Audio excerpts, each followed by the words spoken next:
Hero Chiranjeevi அவர் வந்து அவங்க அம்மா இறந்ததால ரொம்ப கஷ்டப்பட்டுட்ருக்காரு. அவங்க அப்பா வந்து அவர வெறுக்கிறாரு.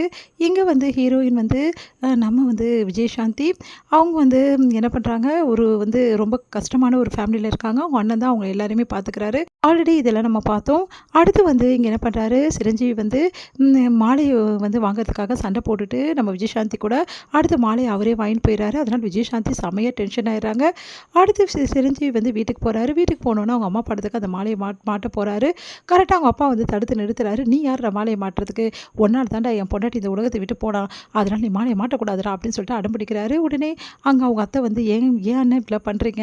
நான் அவன் மாட்டிட்டு போட்டுப்பேன். என்ன இருக்கு? அவன் மாட்டக்கூடாதுன்னா மாட்டக்கூடாது" அப்படின்னு சொல்றாரு. அத கேட்டு சிரஞ்சீவி மனசு கஷ்டப்படுறாரு. "நான் ஏன் மாட்டக்கூடாதுன்றாரு?" உன்னால தான் என் பொண்டாட்டி போயிட்டா. அதனால நீ மாட்டக்கூடாதுடா" அப்படின்னோனே அவங்க அண்ணன் கையில குடு அந்த மாலைய அவன் மாட்டட்டும் அப்படின்றாங்க. சரி வேற வழி இல்லாம சிரஞ்சீவி அவங்க அண்ணன் கிட்ட குடுத்துட்டு மனசு கஷ்டப்பட்டு அங்கேருந்து போறாரு. விஜய் வந்து வீட்ல படுத்து நல்லா தூங்கிட்டு இருக்காரு. அவங்க அம்மாவோட சாரிய வச்சுட்டு அப்படியே படுத்து தூங்கிட்டு இருக்காரு.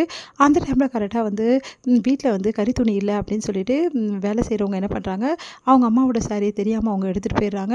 எடுத்துட்டு போனோனே அவங்க அண்ணி என்ன பண்றாங்க, சிரஞ்சீவியோட அண்ணி வந்து வேணும்னே என்ன பண்றாங்க, அந்த சாரிய வந்து கிழிச்சு துண்டு துண்டா ஆக்கி அவங்க கிட்ட குடுக்குறாங்க. இது சிரஞ்சீவி பார்த்துட்டு செமையா டென்ஷன் ஆகி பயங்கரமா கத்துறாரு. "என் அம்மாவோட புடவைய எப்படி நீங்க கிழிப்பீங்கன்னு?" சொல்லிட்டு உடனே வந்து அவங்கள எதிர்த்து எதிர்த்து பேசுறாரு. அவங்கள அப்படிதான் கிழிப்பேன்றாங்க. "உங்களுக்கு அம்மாவே இல்ல. அம்மாவோட புடவ உனக்கு ரொம்ப முக்கியமா?" அப்படின்னு சொல்லிட்டு கேட்குறாங்க. அது கேட்டு சிரஞ்சீவி செமையா டென்ஷன் ஆகி கத்துறாரு.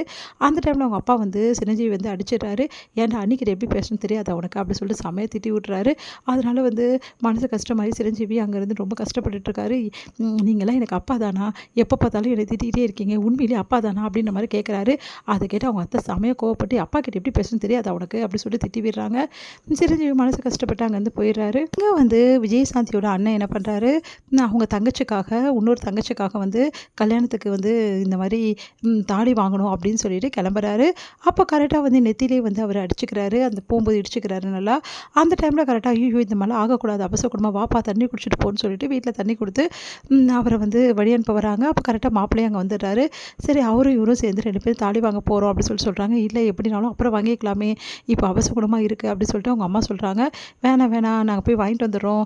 இன்னும் நாளே இல்ல சுத்தமா. சீக்கிரமாவே கல்யாணத்த முடிக்கணும். அப்பதான் வெளியூருக்கு போக முடியும் மாப்பிள அப்படின்னு சொல்லிட்டு சொன்னோனே, சரின்னு சொல்லிட்டு 2 பேரும் கிளம்புறாங்க. ஆனா விஜயசாந்திக்கும் அவங்க வீட்ல உள்ளவங்களுக்கும் மனசு கேட்க மாட்டேங்குது.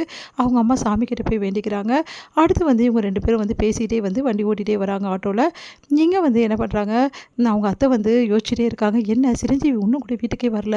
அவன் எங்க போயிருக்கானோ தெரியல. மனசு கஷ்டப்பட்டு போனான். நான் வேற அவன வந்து கஷ்டமா இருந்தது. என்ன பண்றதுன்னே தெரியல. இப்போ அப்படி சொல்லிட்டு யோசிச்சுட்டே இருக்காங்க. எங்க போனானோ தெரியல புள்ளங்க.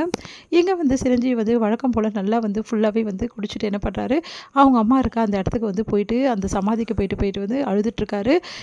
தன்னோட வந்து கஷ்டங்கள் எல்லாம் சொல்லி சொல்லி அழுதுட்டுருக்காரு. அப்போ ஒரு வழிப்போக்கர் அங்க வராரு. அவர் வந்து "நீ கவலைப்படாதப்பா, சீக்கிரமா உன் நிலைமை மாறும்" அப்படி சொல்றாரு. அவருக்கு சிரஞ்சீவி சாப்பாட குடுத்துட்டு அவங்க அம்மா கிட்ட பேசிட்டு இருக்காரு. அவங்க அம்மாவோட சமாதியில வந்து உட்காந்துட்டு அவங்க இருக்கிற மாதிரியே பேசிட்டு இருக்காரு. அத்தை என்ன பண்றாங்க, சிரஞ்சீவியோட அத்தை வந்து ரொம்ப நேரம் பார்க்குறாங்க. சிரஞ்சீவி வர மாதிரியே இல்ல. அதனால வேற வழி இல்லாம வந்து அவங்க அண்ணன்கிட்ட கூப்பிட்டு சிரஞ்சீவி எங்கேயாவது இருப்பான் போய் கூட்டிட்டு வா அப்படின்னு சொல்றாங்க. சரின்னு சொல்லிட்டு அவங்க அண்ணனும் கிளம்பி போறாரு. இங்க சிரஞ்சீவி புலம்பிட்டு வந்து அழுதுட்டு இருக்கறத அவங்க அம்மா சமாதியில வந்து அவங்க அண்ணன் பார்த்துட்டு வாடா வீட்டுக்கு போலான்னு கூப்பிடுறாரு. நான் வரல அப்படின்றாரு. நீ இப்போ வர போறியா இல்லையா? இல்லைனா அத்தை வந்து சாப்பிடாம இருக்காங்க வாடா அப்படின்னு சொல்லிட்டு வம்பு பண்ணி கூட்டின்னு போறாரு. இங்க வந்து சிரஞ்சீவி சொல்றாரு, நான் வண்டி ஓட்டுறேன்றாரு. நீ ஃபுல்லா ட்ரிங்க்ஸ் சாப்பிட்டுருக்க, நீ ஓட்டக்கூடாது, நான் தான் ஓட்டுவேன்னு சொல்லிட்டு வம்படியா வந்து அவங்க அண்ணனே வந்து வண்டியை ஓட்டுறாரு. இங்க ரொம்ப ஃபாஸ்ட்டாக அவங்க அண்ணன் போறாரு. அதை பார்த்து சிரஞ்சீவி வந்து என்ன இது இவ்வளோ ஃபாஸ்ட்டாக போற, வண்டி இவ்வளோ ஃபாஸ்ட்டாக ஓட்டவே கூடாது. என்னடா நீயே எனக்கு சொல்றியா? அப்படின்னோன்னா, ஆமா நான் நிதானமா இருந்தாலும் இப்படி தான் ஓட்டுவேன். எப்பவுமே நிதானமா தான் ஓட்டுவேன். அதை நான் எப்பவுமே மறக்கவே மாட்டேன். ஆனா நீ இவ்வளோ ஃபாஸ்ட்டாக ஓட்டக்கூடாதுன்னு அது கூட தெரியாதா உனக்கு? அப்படின்னு சொல்றாரு. இந்த நிலைமையிலயும் கரெக்ட்டா தான்டா பேசுற அப்படின்னு சொல்லிட்டு அவங்க அண்ணன் ஓட்டிட்டு இருக்காரு. ஸ்ரீசாந்தோட அண்ணனும் வந்து அதே மாரி அவங்க அக்காவ கல்யாணம் பண்ணிக்க போற அந்த மாப்பிள்ளையும் வந்து ரொம்ப சந்தோஷமா வந்து அந்த தாலிய வாங்கிட்டு ரொம்ப சந்தோஷமா பேசிட்டு வந்துட்டே இருக்காங்க. அப்போ வந்து வரும்போது கரெக்ட்டா ஒரு பைக்காரன் வந்து குறுக்க வந்துடுறான். அதனால அவங்க திருப்பும்போது கரெக்ட்டா வேற மாதிரி வண்டிய திருப்புறதால அப்படியே தெரியாம வந்து வேற மாதிரி எதிர்ல வண்டியில திருப்பிடுறாங்க. கரெக்ட்டா அந்த டைம்ல வந்து நம்ம சிரஞ்சீவியும் அவங்க அண்ணனும் வர வண்டி வந்து அப்படியே அடிச்சு தூக்கிடுது. அப்போ வந்து சிரஞ்சீவி பயங்கரமா அதிர்ச்சி அடைகிறாரு.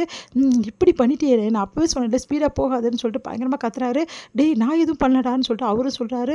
பார்த்தா அடிச்சு தூக்குனதுக்கு அதுக்கும் வண்டி வந்து அந்த ஆட்டோ வந்து எங்கேயோ போய் நசுங்கி அப்படியே போய் விழுந்துடுது. இவங்க 2 பேருமே அதிர்ச்சி அடைஞ்சு அப்படியே பார்த்துட்டே இருக்காங்க. என்ன நடந்திருக்கு? யார் உயிரோட இருக்காங்கன்னு தெரியலையே அப்படின்னு சொல்லிட்டு ரொம்ப பயந்து போய் கீழே இறங்குறாரு. சிரஞ்சீவி அண்ணன் இழுக்கிறாரு.